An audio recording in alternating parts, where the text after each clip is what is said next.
When I was in my late 40s, early 50s, one day I woke up, looked in the mirror, and felt like crap. I felt like I'd aged 20 years overnight. I felt frumpy and old. If you felt like this, or you're still feeling like this, I want to share with you what I did that changed everything for me. This is something I work on to this day, and if you felt like I did, this is something you should definitely try. There are no gimmicks. There are no fast fixes or miracle cures. Here are the steps that I took to take control so I could feel better. And this led me to feel happier when I looked in the mirror. This is kind of a catch-22 though. If you're like me, when you're not looking good, you're not happy. And when I say not looking good, I mean I look tired, I look run down, my skin isn't healthy, my hair isn't healthy, I feel like I look frumpy when I look in the mirror, and that doesn't make me feel good. Yet, not feeling well and being healthy will make us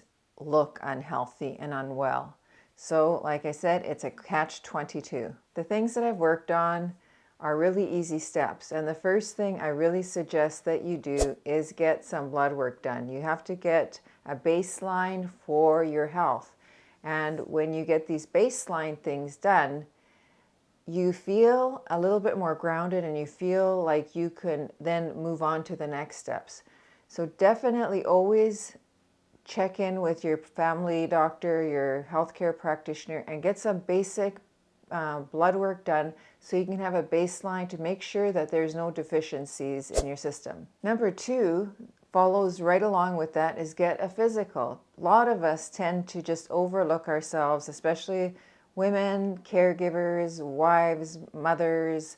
You're just always looking after everybody else and you kind of leave yourself last. And especially if you happen to be somebody in the healthcare profession, it's so easy to ignore the things that you tell other people to do.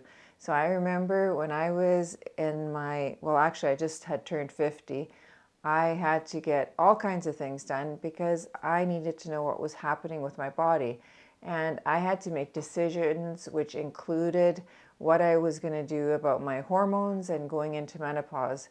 So I had to have physical, I had to get my blood work done to see where I was at and what I was lacking, if anything. So then, when you have all that, you've got your physical and your lab work done, then you can supplement the deficiencies that you have.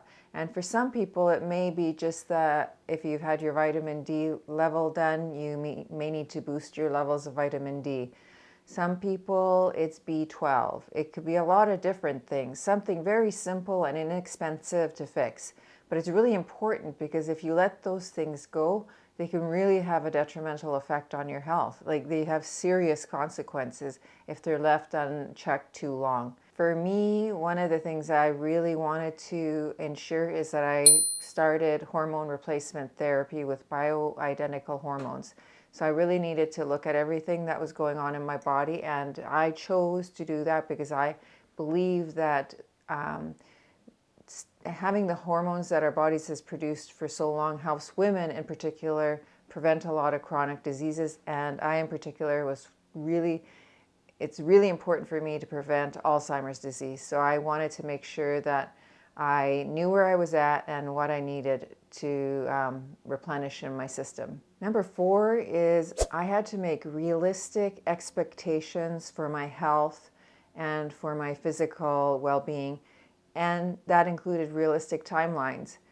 We don't all of a sudden, even though it feels like you wake up and one day everything's falling apart, it doesn't happen overnight. It does take a little bit of time, but it does speed up. As we get older, things deteriorate faster. We lose muscle faster and a whole bunch of other things happen that isn't so good for us. So sometimes when you're not paying attention to your health and how your appearance is, when you finally check it out, it feels like it happened overnight, but it does take a little bit of time.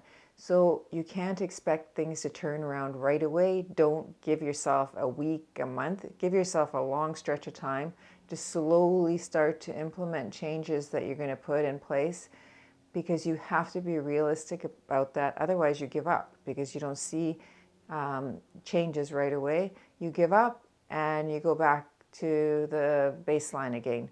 So make sure you give yourself realistic timelines, realistic goals, so that you can work towards them, achieve them, and then it gives you that boost and that positive affirmation that you're able to accomplish something. What really helped me at this time is I read the book Atomic Habits. Definitely Atomic Habits is a really affordable book to have, and I would suggest get the paperback or hard copy. It's pretty inexpensive, the book. I will link it in the description, but definitely get the the hands-on copy so that you can refer to it, because I remember at that time when I noticed everything kind of shift and I felt like crap. It felt like all of a sudden I got this book and I was reading it, and what I did for myself is we had the TRX machine. I love that thing. I haven't been using it as much, but it's a simple tool, and I'll try to put a picture here somewhere about it if you've never heard of it. You can use it on your door. You can travel with it. We have it. My husband was able to bolt something into a beam in the basement, and we have it. We have a hook that I can always clip it to if I want to use it. But it helped me start to build muscle without using any weights except my body weight. I loved that thing. And that's the other thing. When you're starting to make changes, do something you really enjoy. So when you're making these goals for yourself and timelines, it doesn't mean that you have to go all in and you got to get a gym membership. I did something that I could do at home, which was, using the TRX machine, because it's actually not a machine, it's just some ropes.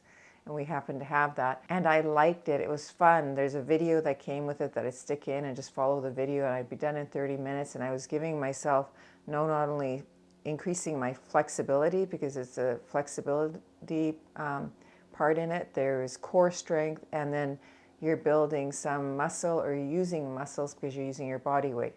So I loved it, so I didn't stop, and I was using it to such an extent that I started to notice muscle again building on my body. The other thing is gardening. If you just go out and garden, or if you have either pots or big planters or big yard that you can plant a garden in, wonderful. Anything where you can do something outdoors, you're up and down, especially if you're gardening, is good for you. Going for walks, anything. So make it realistic and something that you really enjoy. If you're setting yourself up for something a little bit more different than what you've been used to, then the Atomic Habits, reading that book and how he explains how just a few minutes doing that every day and building on that can make some really great habits that you can really stick to and become part of your routine. Number 5 is appreciate where you are right now. Oh my gosh, this one, I was looking back at pictures from, over the years, and even 10 years ago when I was 50. I looked at the pictures and I thought, what the heck was I thinking? I should have been happy with my appearance, because when I say this is a catch-22, if you're not happy, if you're having a bad hair day or bad something, or you got, I don't know, I don't get acne anymore, but some people do. Your appearance sets your mood. I'm not saying you have to put makeup on and, do all that kind of glam stuff. I certainly, most days wear no makeup. So I'm not talking about that. I'm just looking at, if you look in the mirror and you're not happy, it sets the mood for how you feel. For a long time, I didn't appreciate and I wasn't grateful for where I was at. And when you look back at pictures at yourself and you remember yourself thinking that you weren't happy, and now you realize, my gosh, why wasn't I happy? We're so hard on ourselves. So what I want you to think about for now is be happy where you are now. Life is here to appreciate every day. You cannot just look at the future and think, I'll be happy when I get to this point. You're wasting your life away. Time is precious. Time is a finite commodity, and we only have so much of it left. So we have to be really happy where we are at. Even though we've set goals to improve our health, our well-being, but we have to be happy and enjoy where we are right now too. Number 6 is, when you've done all that, look at the pillars of health that are the real movers. These are the things that really can impact your health significantly. These include your diet, exercise, movement, your sleep, stress management, and just community. Those are 5 pillars of health that are extremely important. But you've got to get the basics down also, because if you don't know what you're trying to improve, you won't be so accurate with all these other things that you're going to try to do. So those are the 5 pillars of health that are really have an impact on our health, our longevity, our physical appearance, and things like that. Your lab work, your physical checkup, setting yourself up, supplementing with whatever you're deficient in, and making realistic goals and timelines for yourself, and appreciating where you're at so you're enjoying life right at this moment. And then look at the 5 pillars of health that you can make changes with. If you want me to put this all into a little checklist for you, let me know in the comments, because I'd be happy to do that. This number 7 is do not fall for gimmicks. A lot of us are so desiring change, and we're so wanting it to be done now versus having the patience to work towards something, that we sometimes fall for these great marketing promotions, and we fall for the quick fixes that they promote. Try not to. I mean, we're all going to do that once in a while. I do. But let's just work on things slowly and one day at a time. That's really important. I'd love it if you'd leave me a comment about what you're working on and what your biggest struggles are, once you hit your late 40s, 50s, and 60s and so on. I'd love to know. We can share our tips and tricks in the comments. If you want to dive right into this and get going on it, watch this video next, because I talk about what you eat and how you eat that can really transform your health. I hope you have a great week. I will see you in the next video. Bye.